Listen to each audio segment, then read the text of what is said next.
Bismillahirrahmanirrahim. Assalamualaikum warahmatullahi wabarakatuh. Om Swastiastu, Namo Buddhaya, salam kebajikan, salam sejahtera untuk kita semua. Salam. Terima kasih kepada moderator Dr. Budi Pratiti SPKJ yang sudah memberikan waktu kepada saya, juga kepada Dr. Susi Yusna Dewi SPKJK MARS yang juga sebagai ketua beliau ya untuk Perkeswari ini. Terima kasih atas kesempatan kepada kami Komisi Nasional Disabilitas. Mohon izin untuk dibantu untuk share screen-nya dan juga silakan masuk ke slide berikutnya. Kami akan menyampaikan tentang Komisi Nasional Disabilitas terlebih dahulu. Oke, next slide. Agar kita semua bisa paham kedudukan dan fungsi kami sebagai apa ya setelah 76 tahun Indonesia merdeka pada tanggal 1 Desember 2021 Presiden Jokowi melantik 7 komisioner Komisi Nasional Disabilitas dengan 4 penyandang disabilitas. Saya penyandang disabilitas ganda menggunakan alat bantu dengar di telinga kiri kanan sekaligus disleksia. Kemudian ada Mas Deka Kurniawan sebagai Wakil Ketua, beliau non-disabilitas, ada Bang Kikin Tarigan, beliau non-disabilitas juga, dan ada Ibu Rahmita, penyandang disabilitas tuli derajat berat. Kemudian ada Ibu Fatimah Asri Mutmainah, beliau amputasi tangan kiri kanan, dan ada Bang Jona Amanda Manik, beliau penyandang disabilitas netra, dan Mas Eka Prastama. Komisi Nasional Disabilitas terdiri dari 4 penyandang disabilitas dan non-disabilitas adalah sesuatu yang diberikan sebuah penghargaan daripada negara agar kami penyandang disabilitas dapat berkontribusi untuk negara, selain juga insya Allah pengalaman kami sebagai penyandang disabilitas dapat memberikan rekomendasi-rekomendasi terkait bagaimana kebijakan dan lain sebagainya untuk para penyandang disabilitas. Oke, next slide. Kami dilantik berdasarkan Peraturan Presiden Nomor 68 Tahun 2020 dengan tugas melaksanakan pemantauan, evaluasi, dan advokasi pelaksanaan penghormatan, pelindungan, dan pemenuhan hak penyandang disabilitas. Kemudian fungsi kami adalah menyusun rencana kegiatan KND dalam upaya pelaksanaan penghormatan, pelindungan, dan pemenuhan hak penyandang disabilitas, lalu melakukan advokasi, pelaksanaan penghormatan, pelindungan, dan pemenuhan hak penyandang disabilitas, lalu melaksanakan kerjasama penanganan penyandang disabilitas dengan berbagai pemangku kepentingan, dan juga melaksanakan pemantauan dan evaluasi pelaksanaan penghormatan dan pelindungan serta pemenuhan hak penyandang disabilitas. Kami adalah lembaga independen bertanggung jawab langsung kepada Presiden dan kami adalah lembaga non-struktural.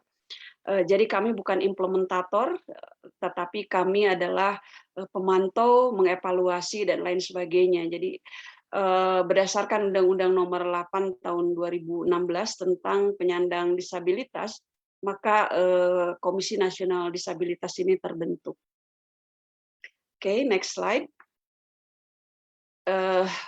Berdasarkan Undang-Undang Nomor 8 Tahun 2016, mari kita sedikit refresh pengertian penyandang disabilitas berdasarkan undang-undang ini.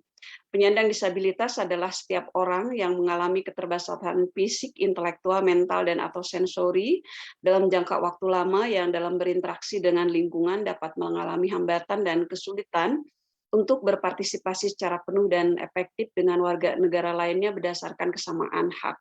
Hanya di sini memang tidak termasuk yang neurologisnya, sehingga kami berusaha artinya ketika juga ada hambatan lain dan mengalami hambatan, kemudian juga partisipasinya sulit untuk bisa penuh, sejauh itu adalah juga kategori penyandang disabilitas. Nah, gangguan spektrum autis atau ASD merupakan salah satu kondisi gangguan perkembangan saraf otak ya dok ya, menyebabkan penderita mengalami hambatan dalam berkomunikasi dan juga berinteraksi sosial ya. Itu menurut Firman Sahde 2021. Nah, Dalam Undang-Undang Nomor 8 Tahun 2016 ini, penyandang disabilitas memiliki 22 hak, ya, sama seperti non-disabilitas. Ya, kami mengatakan penyandang disabilitas dan ketika tidak penyandang disabilitas adalah non-disabilitas. Kemudian hak-hak tersebut sama seperti pada umumnya, ada hak pendidikan, hak kesehatan, hak keagamaan, hak politik, dan lain sebagainya. Untuk anak, ada tambahan 7 hak spesifik anak, diantaranya hak perlindungan dari pelecehan seksual dan juga kekerasan lainnya, serta yang lainnya. Kemudian ada untuk perempuan, hak spesifiknya diantaranya adalah hak untuk menolak dan menggunakan kontrasepsi, serta kesehatan reproduksi. Next slide. Ketika kita berbicara tentang autisme, maka saya coba melakukan pencarian di Google gitu ya. Apa sih yang menjadi bahasan ketika di Google? Ternyata seperti ini ya. Apakah anak autis? Apakah autis bisa sembuh? Apakah autis bisa bicara? Apakah bisa kembali normal? Apakah bisa makan sendiri? Bisa diajak bercanda? Apakah anak autis? Apakah autis pintar? Apakah autis susah tidur, boleh minum susu, dan lain sebagainya. Itu seperti itu ketika pencarian. Nah, mari kita nanti berbicara apa maknanya. Next slide.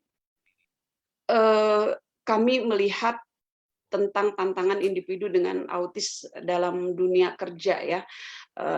Pertama adalah belum adanya standarisasi diagnosa autis ya, khususnya apa dan bagaimana ini ditegakkan ya dalam aspek kesehatan dan juga pendidikan. Kemudian dari sisi pendidikan, tidak semua sekolah yang dekat dengan rumah individu autis ini menerima keberadaan mereka di sekolahnya.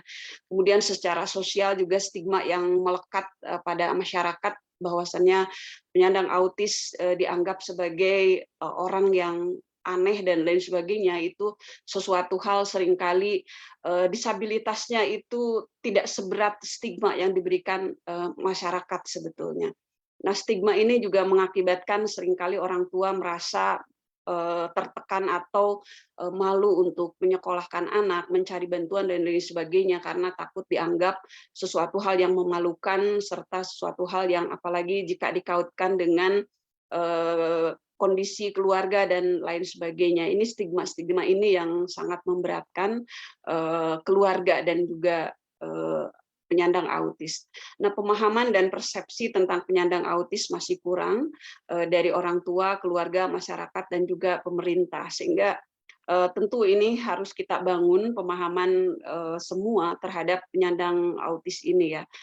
Lalu dari sisi ketenaga kerjaan, terbatasnya pihak yang memberikan peluang bekerja bagi individu dengan autis, kemudian juga terbatasnya dukungan buat menjadi usahawan bagi individu dengan autis. Nah, tantangan-tantangan ini tentunya dikarenakan memang kondisi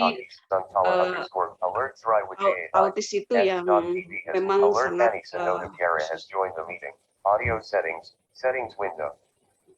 Oke, next slide.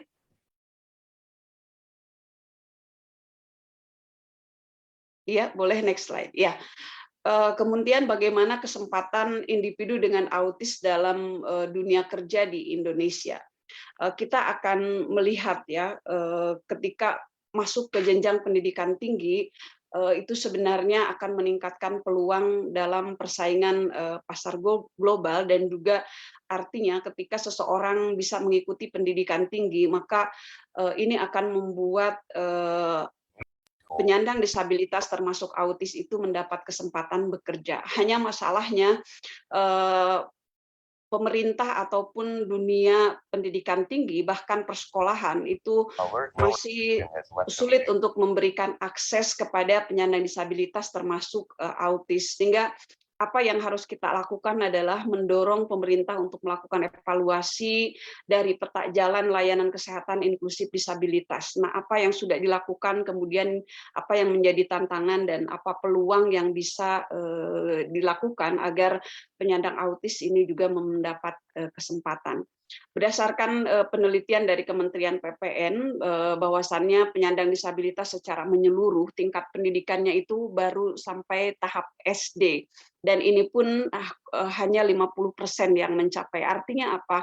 Masih merupakan tantangan besar bagi kita semua untuk bisa meningkatkan taraf kehidupannya, karena bagaimanapun juga pendidikan akan berbanding lurus dengan capaian pekerjaan yang lebih baik. Kemudian tantangan kesempatan individu dengan autis dalam dunia kerja di Indonesia juga kita masih melihat terlibat aktif dalam pemantauan hak penyandang disabilitas. Nah, ini juga kita semua termasuk sekolah itu tidak semua terlibat untuk bisa memberikan pemantauan dan juga memberikan dukungan ketika ada misalnya penolakan di sebuah sekolah atau sebuah tempat layanan bagi penyandang autis ini. Kemudian sinergitas dan kolaborasi dengan lembaga penyedia lapangan pekerjaan ini juga masih belum optimal dilakukan karena stigma yang melekat pada masyarakat, juga pada orang tua dan pada individu-individu yang ada di masyarakat. Kemudian apa yang harus dilakukan adalah mendobrak stigma dengan mengembangkan potensi diri ya. Tentu saja ini bukan satu sisi ya, ada sisi lain bagaimana penyedia lapangan kerja, bagaimana dunia pendidikan itu memberikan peluang, tetapi di sisi lain juga bagaimana pihak orang tua bisa mengembangkan potensi diri penyandang autis ini. Terbatasnya pihak memberikan peluang pekerjaan bagi individu dengan autis itu diantaranya karena skill atau keterampilan memang kurang mendukung, dianggap kurang mendukung dan juga tidak memadai untuk bekerja di sektor pekerjaan formal misalnya. Maka apa yang harus dilakukan adalah pengembangan. Pengembangan itu diantaranya kita semua harus menjembatani ketika anak-anak sudah bersekolah kemudian akan masuk dunia kerja. Ketika pun pendidikan secara formalnya terbatas pada pendidikan level pendidikan tertentu, maka kita perlu menjembatani dengan misalnya memberikan pelatihan yang terstruktur disesuaikan dengan kondisi keautisannya atau kebutuhan khusus penyandang autis ini. Kemudian juga ketika memberikan kesempatan pelatihan harus dibarengi dengan memberikan kesempatan pemagangan, karena pemagangan ini akan membuat peluang diterima bekerja di perusahaan atau tempat bekerja ini akan menjadi lebih besar. Ketika sudah bekerja, maka seyogianya ada pendampingan pada saat bekerja, dan pendampingan ini diarahkan tentu saja untuk bekerja secara mandiri, tidak bergantung lagi kepada pendamping dalam tahapan tertentu tentunya. Next slide. Upaya yang bisa kita lakukan dari tantangan-tantangan yang terjadi, di antaranya juga kan informasi ketika kita searching di Google, memang upaya-upaya atau apa yang harus dilakukan untuk masuk ke dunia kerja, keterampilan dan lain sebagainya itu ternyata juga informasinya kurang. Yang ada adalah seperti yang dilihat tadi, apakah pengertian, kemudian apakah boleh minum susu dan lain sebagainya. Belum mengerucut bagaimana upaya memberikan informasi tentang bagaimana meningkatkan keterampilan agar dia bisa disiapkan untuk bekerja.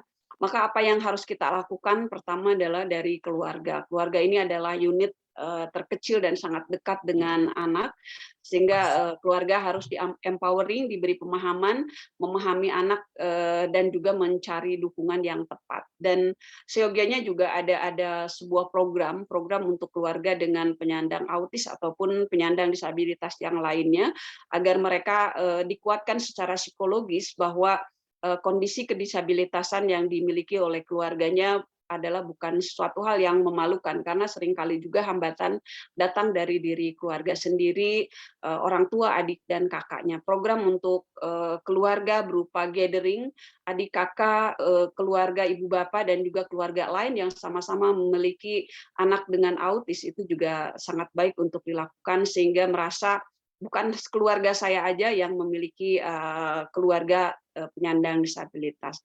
Kemudian bagaimana masyarakat harus melakukan, masyarakat perlu memiliki kesadaran dan mengubah cara pandang dan bersikap positif. Tentu ini menjadi bagian dan tanggung jawab kita bersama seperti Dokter Susi tadi sampaikan bahwa kita tidak bisa bekerja sendiri, demikian pula Komnas Disabilitas tidak bisa bekerja sendiri, tetapi harus berjejaring agar kesadaran dan mengubah cara pandang kepada hal yang lebih positif, karena ketika pandangan negatif ada pada penyandang disabilitas termasuk autis yang menanggapi bahwa mereka tidak mampu apa-apa, itu akan sangat menyulitkan untuk mereka bisa berkembang. Padahal semua orang memiliki potensi, hanya bagaimana potensi itu bisa dikembangkan tergantung kepada bagaimana penggalian potensi tersebut, sehingga ini memang membutuhkan sebuah upaya bersama. Kemudian pemerintah Eee, bagaimana. saya mengingatkan masih 5 menit kok, Mas, Oke, terus saja, mari silahkan iya. lanjutkan. Baik Oke. dokter, Iya ya. iya iya. Pemerintah menyediakan berbagai kesempatan, mulai dari pendidikan dan pelatihan, pemagangan, kemudian memberikan pendampingan dan juga yang memandirikan ya. Komisi Nasional Disabilitas akan berupaya untuk membangun pemahaman semua pihak, berusaha menghilangkan stigma dan memberikan hak bekerja bagi penyandang disabilitas termasuk penyandang autis. Next slide. Ya, kita juga perlu memastikan strategi ya, partisipasi masyarakat, karena masyarakat ini sangat memiliki potensi yang besar untuk turut mendukung bagaimana penyandang autis juga bisa optimal berkembang. Adanya kanal pengaduan, ya pengaduan laporan dan aspirasi, pembangunan data, sistem referral dan kerjasama ini juga perlu dibangun, dan kami Komisi Nasional Disabilitas sudah punya kontak center Disabilitas Tanah Air 143 atau DITA 143, di mana masyarakat, orang tua yang memiliki penyandang disabilitas dan juga penyandang disabilitas pribadi bisa memberikan informasi, aspirasi dan pengaduan di kanal ini. Kemudian kelembagaan daerah ini juga harus memiliki landasan hukum dan landasan operasional untuk mengawal implementasi pemenuhan hak bagi penyandang disabilitas termasuk autis. Individu dan organisasi perlu mengembangkan kapasitas, kaderisasi, dan juga berjejaring, lalu kolaborasi dari para pihak, Disabilitas People Organization atau DPO, dan Civil Society Organization, orang tua, tokoh lokal, kampus, partai politik, dan juga banyak pihak seperti Perkeswari juga perlu bekerja sama, berkolaborasi untuk penanganan ini ya, pengawasan partisipatif tentu juga diperlukan, karena tanpa pengawasan tentu bisa menjadi kebablasan dan ada pengabaian terhadap hak bagi penyandang disabilitas. Kita harus terlibat termasuk dalam pengawasan partisipatif. Next slide. Ini kontak center DITA 143 dengan WhatsApp 08111388 143. Ini sedang kami bangun. Kami bekerja sama dengan kementerian hanya yang baru bekerja sama, yang kami kerjasamakan ber-MOU baru dengan Kemenaker, sehingga layanan informasi bagi penyandang disabilitas baru tentang pekerjaan dari Kemenaker. Kemudian ada layanan bantuan PNM Mekar yang juga bisa diakses informasinya melalui DITA 143. Nah, ini berupa permodalan, pelatihan, bantuan pinjaman modal, serta pendampingan bagi penyandang autis. Jadi kami sebagai lembaga negara yang harus berdiri di atas dua kaki di antara masyarakat dan pemerintah, kami memastikan masyarakat mendapatkan haknya termasuk penyandang autis, dan juga bagaimana negara memberikan kewajibannya kepada warga negaranya termasuk penyandang autis. Next slide. Ya, semoga kita bisa bekerja sama satu sama lain, karena bekerja sendiri tentu saja akan sulit, tapi bekerja sama apa yang sulit dan besar kita bisa kerjakan secara bersama-sama. Kepada orang tua yang memiliki anak dengan autis, tetap semangat.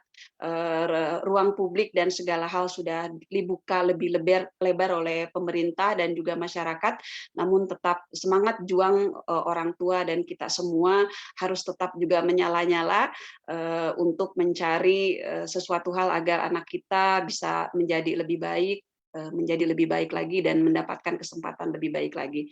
Demikian yang bisa saya sampaikan. Terima kasih. Billahi taufik wal hidayah. Wassalamualaikum.